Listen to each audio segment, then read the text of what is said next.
Yo, what is up guys, Ghost here, welcome back to the channel. In today's video, we're going to be taking a look at some big changes going to be coming to Delta Force Horde Corps in the near future. So a couple of days ago, they had a big Ask Me Anything over on their Twitch channel. It was hosted by a guy called Pestily, and they had the lead dev over there basically answering the community's questions. I think they've also done an AMA over on Reddit. And if you, like me, missed that 2-hour session, I'm going to summarize everything that was talked about during that session, just condense things down and give you guys the actual information that you're looking for. Before we get into the video, if you guys do enjoy the content here on the channel, don't forget to hit that subscribe button. Plenty more to come here, both on Delta Force and the Battlefield franchise as we go into the future, into 2025, ever so closer to that next Battlefield game. I will be covering everything for both of these games, I think, here on the channel because I'm having a lot of fun. So the first question here was, how long is the PC alpha test going to last for? We haven't heard anything about this, but according to Mr. Shadow, it's going to last until into the first week of September. So right now, at the time of recording here, it's the 14th of August. So if you guys haven't managed to get access to the game yet, I know there are a bunch of ways to do that. People are still giving away keys. You can also just get a chance to randomly get one from a Steam drop or signing up on their website, or you can get them via Twitch drops at certain times of day as well. Now, there were also a lot of questions on whether this game was going to be pay to win. I think a lot of us, especially when this game was announced, and we just sort of thought, what is this game going to be? It just looks like some kind of Chinese rip-off of Battlefield, right? I don't think any of us really took this game too seriously when we first saw it, but as we've seen things develop, we've seen how good of a game it actually is. I think we've really started to take this game a little bit more seriously, but one of the major worries has been, are they going to try and rip us off with microtransactions? And according to Mr. Shadow, he says, no, it will not be pay to win in any way, and there will be no microtransactions in the campaign mode. Now, the campaign mode is going to be a paid mode, so that makes a lot of sense, but there are, of course, going to be microtransactions in both the Havoc Warfare mode and the Hazard Operations or Tactical Turmoil or whatever they're calling it now. I don't know, they keep changing the name of the game modes. But those are both free, so that's to be expected, I suppose. Now, on the topic of operators, a lot of people said, aren't you just including operators into your game because it's the flavor of the month, or, well, more like the past few years, I should say, and you're just doing it to sell skins? And they say that operators have been included to enhance strategic options during play and not for the sole purpose of selling skins. Having said that, we may add cosmetic items for popular operators, but no skins that are out of character or spoil the integrity of the game. So far, I have seen plenty of pink skins in the alpha. In fact, only pink skins for certain weapons that are available. So that right there is a bit of a red flag for me in terms of where the cosmetics in this game are going to go. Also, the second recon operator, I forget her name, but she seems kind of like D.Va from Overwatch, like a little bit anime inspired, and I don't hate that kind of character in the right game, in the right setting, but for me, this sort of a military game, it is not it. So I'd kind of take that with a pinch of salt, and I'll believe it when I see it, I guess. So the next question was all about proximity chat.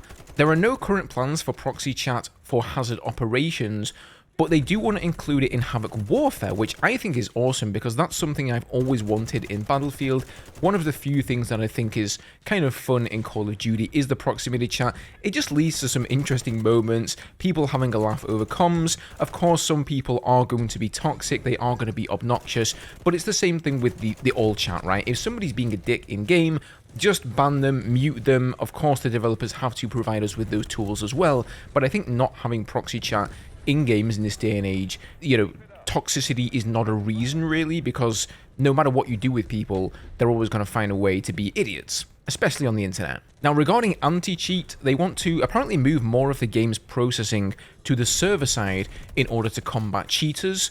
Not exactly sure how that works. I don't understand the technical jargon behind the anti-cheat and how it actually combats cheaters. But so far, Team Jade, they have been pretty open that their mission is to combat cheating in a big way. After all, this is going to be a free-to-play game, so cheating will be a part of the game. It's just an ongoing conflict. It's always the cheaters versus the anti-cheat developers, and they're constantly trying to one-up each other and win the eternal battle. And so I suppose all we can really expect from Team Jade is that they do their best. Now, big question here, where are the fighter jets? Fighter jets were shown off in some of the trailers for the game, and it kind of looked like there was going to be fighter jets. So far in the alpha, there haven't been any fighter jets, and well, it's only an alpha, right? So I kind of understand if they don't want to include all of the content in the game in an alpha. I think they've been pretty generous so far, but they do say that fighter jets are on the way and to expect them in a future update. Now, last time he did one of these Ask Me Anythings, he said that fighter jets haven't been developed yet, and they might develop them in the future. I have to say, I think one of the few things maybe that Battlefield actually does better than Delta Force at the moment is the vehicle play.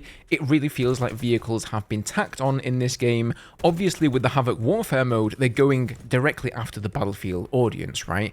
And I think they sort of had all of the infantry play fleshed out, and they said, wait a minute, guys, if this is going to appeal to the Battlefield audience, we need to have vehicles as well. And then they sort of put in, like, I don't want to say minimal effort here, but they haven't really gone the whole hog and made sure that vehicles are as fleshed out and have the skill depth that we expect from them as Battlefield players, as I would have expected. They definitely feel like a little bit of an afterthought, a little bit last minute, and the fact that they have jets in the trailer and they haven't even started, like, developing jets in the game is a little bit of a red flag that my thinking there is along the right lines. Now, if you don't care about vehicles, this probably doesn't really apply to you, but for those of you who are looking for good vehicle play, yeah, this might be a bit of a downer for Delta Force. Next big question here is all about the bots. So bots have been basically hidden in the game with weird, like, gamer tag names like TTV and stuff at the end of the tags. And as I've said, I don't really have a problem with bots if they need them there to fill up a server. I would prefer just not to have bots, personally, and just wait until a server's full and then jump into a full round.